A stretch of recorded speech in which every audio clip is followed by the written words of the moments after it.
রাজনৈতিক দলগুলোর সঙ্গে জাতীয় ঐকমত্য কমিশনের বৈঠকের সবশেষ পরিস্থিতি জানাতে এই মুহূর্তে রাজধানীর ফরেন সার্ভিস একাডেমিতে আছেন সহকর্মী রাকিব হাসান। আমরা সরাসরি চলে যাচ্ছি তার কাছে। আজকে তৃতীয় দিনের মতো বৈঠক চলছে, জাতীয় ঐকমত্য কমিশনের দ্বিতীয় পর্যায়ে তৃতীয় দিনের বৈঠক চলছে এবং সকাল 11:30টার দিকে মূলত বৈঠকটি শুরু হয় অধ্যাপক আলী রিয়াজ জাতীয় ঐকমত্য কমিশনের সহসভাপতি তার নেতৃত্বে। এবং আমরা যেটি দেখলাম যে বাংলাদেশ জামায়াতে ইসলামী, বিএনপি, গণফোরাম সহ নাগরিক ঐক্য প্রায় প্রত্যেকটি রাজনৈতিক দলই কিন্তু এই জাতীয় ঐকমত্য কমিশনের যে বৈঠক সেই বৈঠকে অংশগ্রহণ করেছেন। আমরা যদি একটু জানিয়ে রাখি যে গতকাল যেটি রাষ্ট্রপতি নির্বাচন পদ্ধতি এবং জাতীয় কাউন্সিল এনসিসি এবং একই সঙ্গে জেলা কাউন্সিল সমন্বয় কমিটি কমিটি সেটি নিয়ে কিন্তু আলোচনা হয়েছিল এবং পূর্বের যেসব আলোচনা এখনও শেষ হয়নি সেসব আলোচনা এবং আজকে নতুন করে আমরা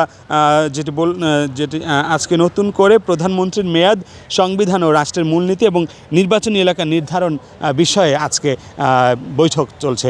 এবং আমরা কিছুক্ষণ আগেই দেখেছি যে এই বৈঠকটি সরাসরি বাংলাদেশ টেলিভিশনে যেমন দেখানো হচ্ছে, পাশাপাশি আমরা যেটি বলছিলাম যে সকালবেলা এই বৈঠক হওয়ার শুরুতে প্রথমেই অধ্যাপক আলী রিয়াজ জাতীয় ঐকমত্য কমিশনের সহসভাপতি তিনি যেটি বলছিলেন যে পরস্পরের প্রতি শ্রদ্ধাবোধ এবং একই সঙ্গে অনেক বিষয়ে এখনও একমত হওয়া যায়নি, সেসব বিষয়ে সকলের একমত হওয়া জন্যই মূলত কাজ করছে জাতীয় ঐকমত্য কমিশন এবং তিনি প্রত্যাশা করছেন যে আগামী সপ্তাহের মধ্যেই আলোচনা সম্পন্ন হবে এবং আগামী রোববার আবারও কিন্তু নতুন করে বৈঠক শুরু হবে বলে জানানো হয়েছে।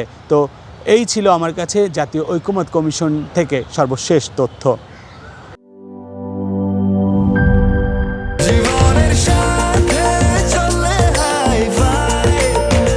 স্বাস্থ্যকর অল টাইম ফ্যামিলি কেক, সব সময় অল টাইম হেলদি লাইফ।